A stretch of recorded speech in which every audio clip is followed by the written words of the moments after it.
nice to talk to you on this occasion. This is ChangeMakers' 10th anniversary, 10 years of ChangeMakers in Donegal, and we were established to raise awareness on global issues. Our ChangeMakers here like to look at global action on a local level. So I wanted to ask you, Dawn, about the Kiss the Ground movement. It began with a group of activists who had gathered to see what could be done about climate change. And even though I think I read that you weren't farmers, scientists, or even experts, you knew that you could still make a difference.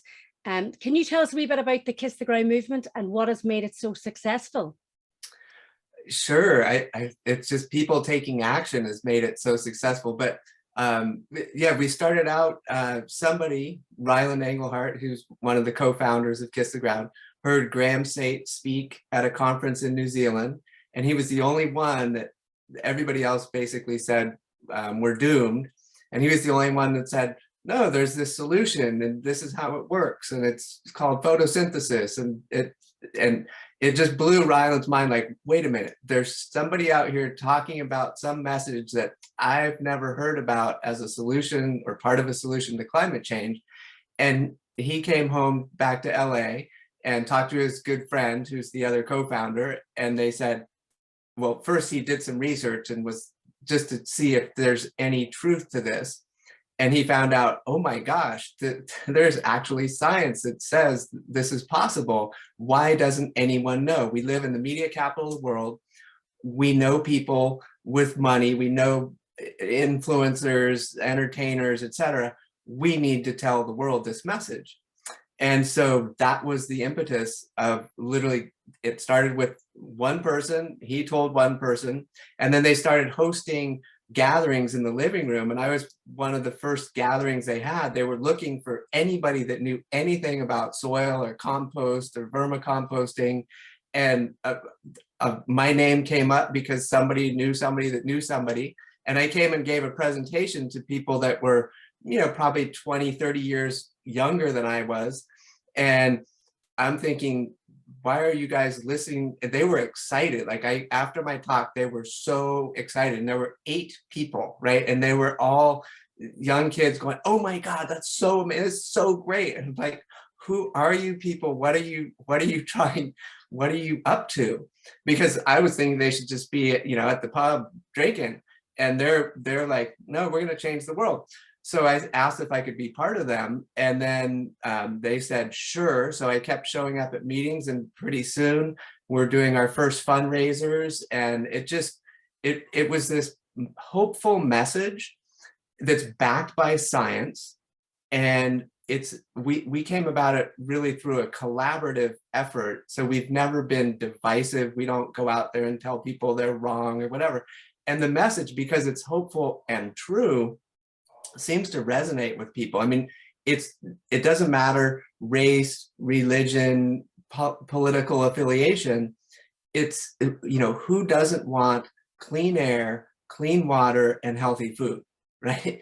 Everybody wants those things. And so it's not really a divisive issue. It's can we actually do this? And oh, by the way, it actually starts by putting more carbon in the ground and taking it out of the atmosphere. So it does so many wonderful things. And it's really a solution to so many of the world's problems, is just how we grow our food.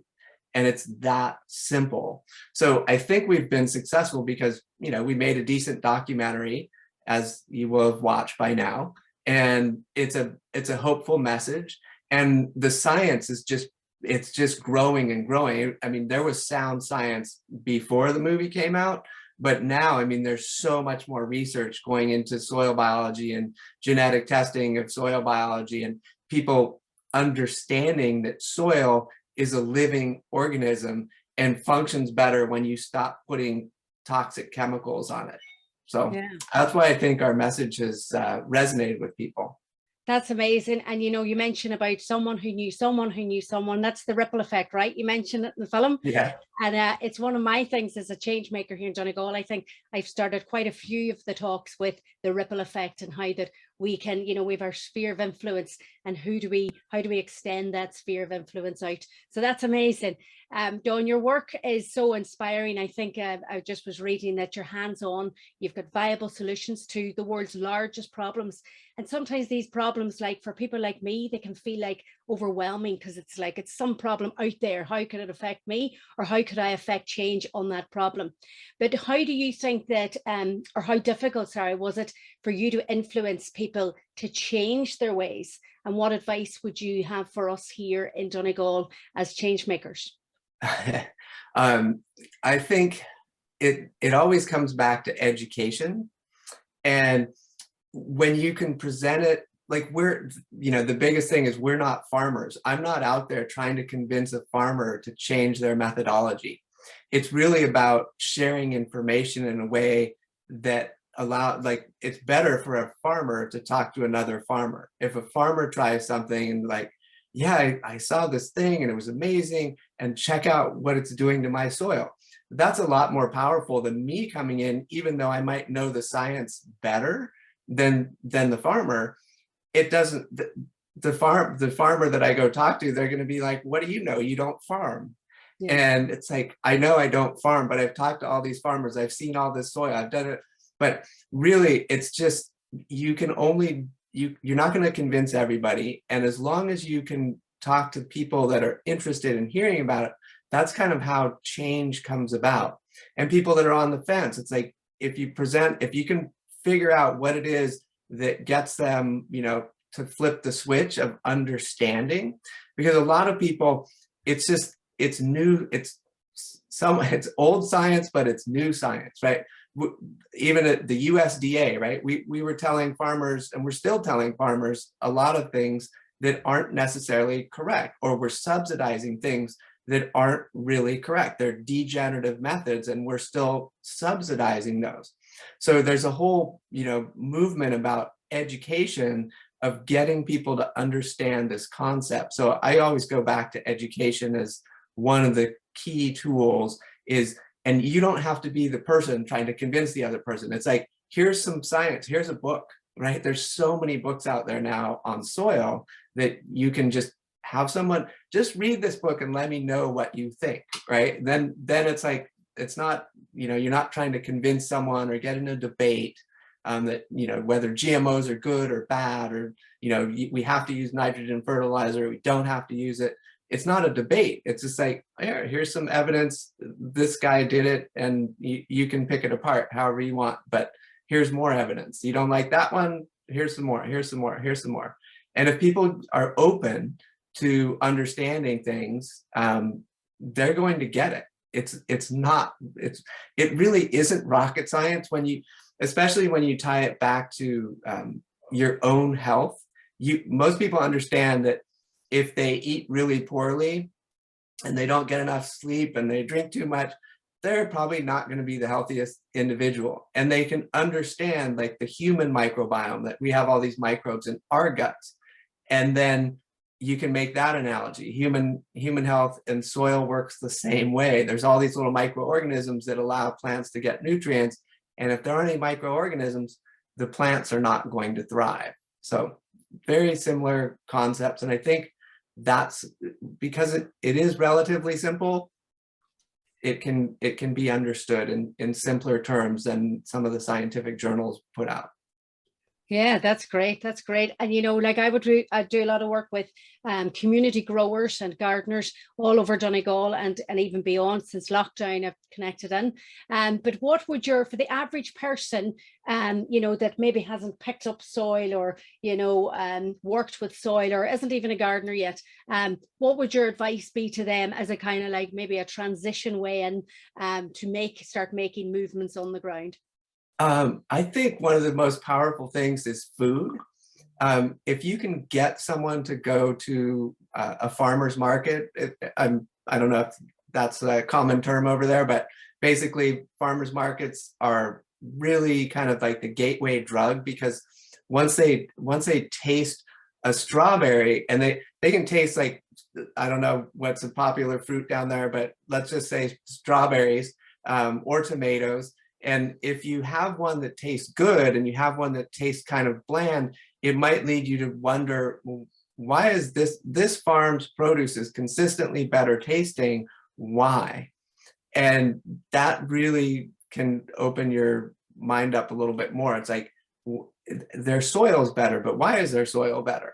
Because usually that's the case, is that somebody that has really great tasting produce, well, even lettuces, like I've had lettuce, you're like, wait, lettuce is just, that's just something that's a delivery vehicle for dressing, but lettuce can actually taste really good.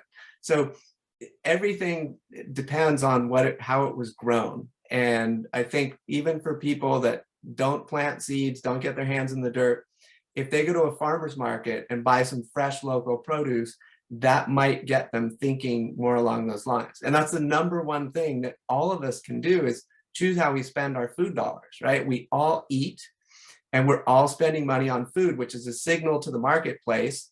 What do you want to have more of?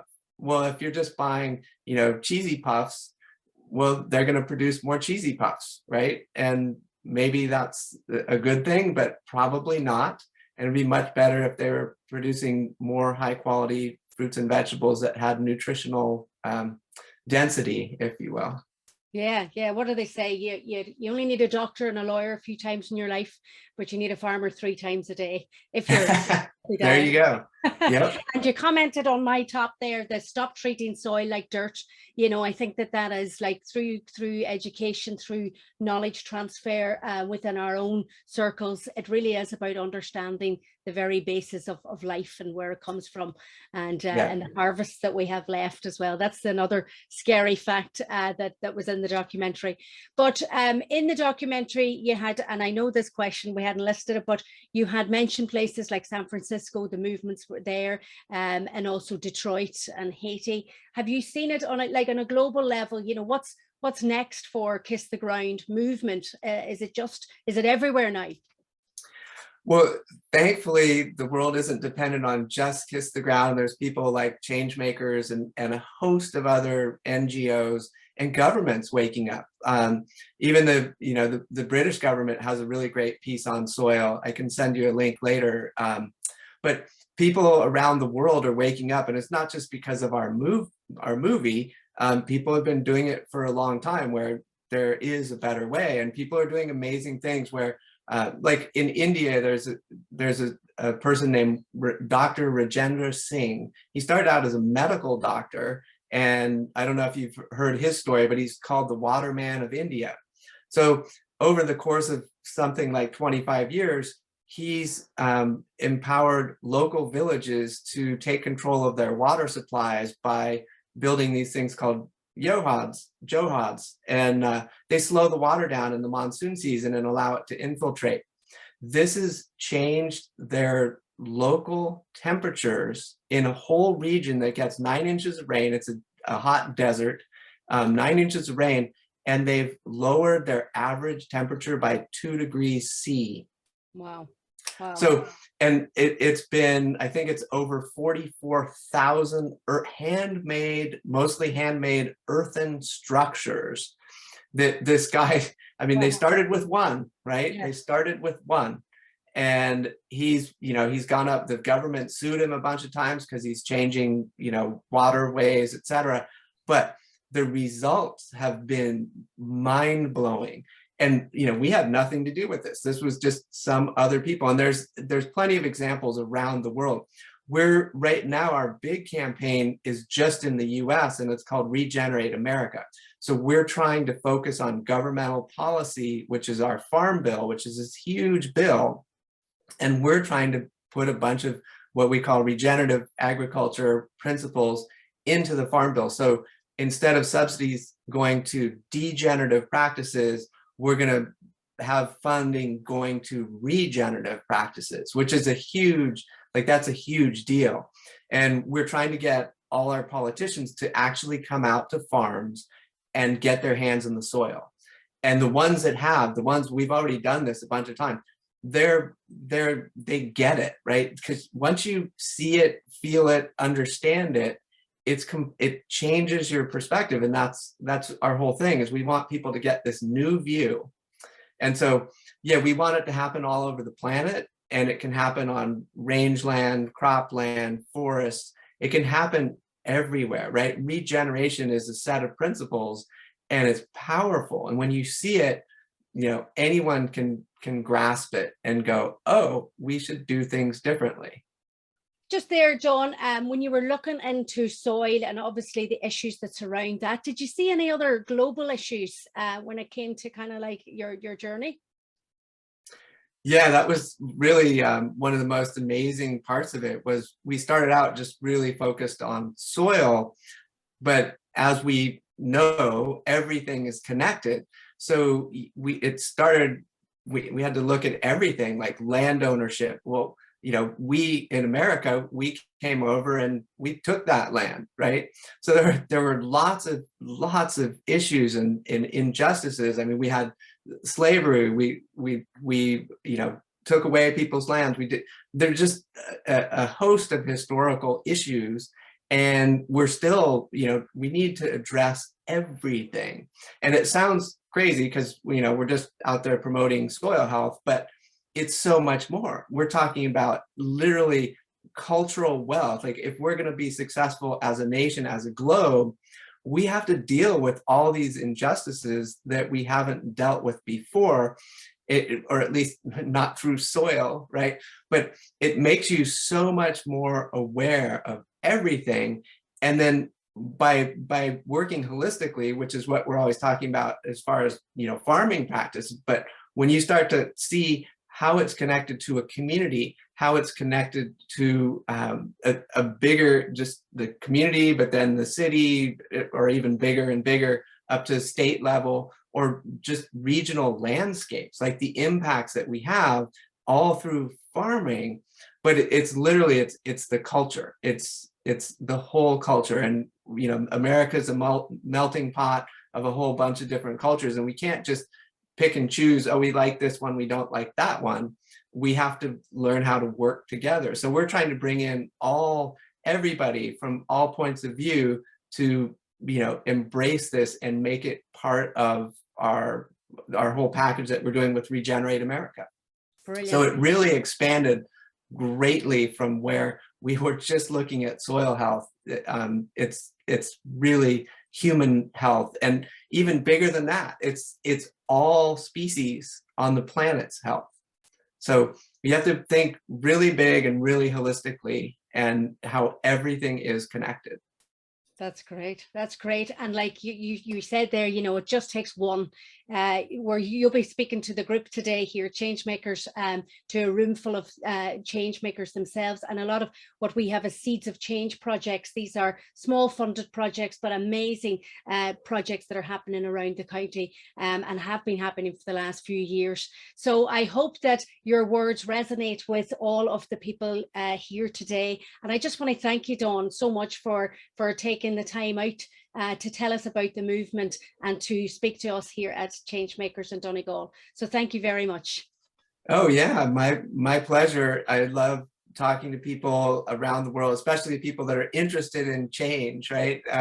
So you also run up against people that aren't, but it's always great to be in front of people that are really doing something about it and are able to spread the message, because the message is there. And we're always focused on together we can do this. And we've recently been told that actually together we are doing this. Great. So that's it. I think that's the perfect end there. So thank you, Dawn. Thank you very much. All right. You're welcome. Have a wonderful day.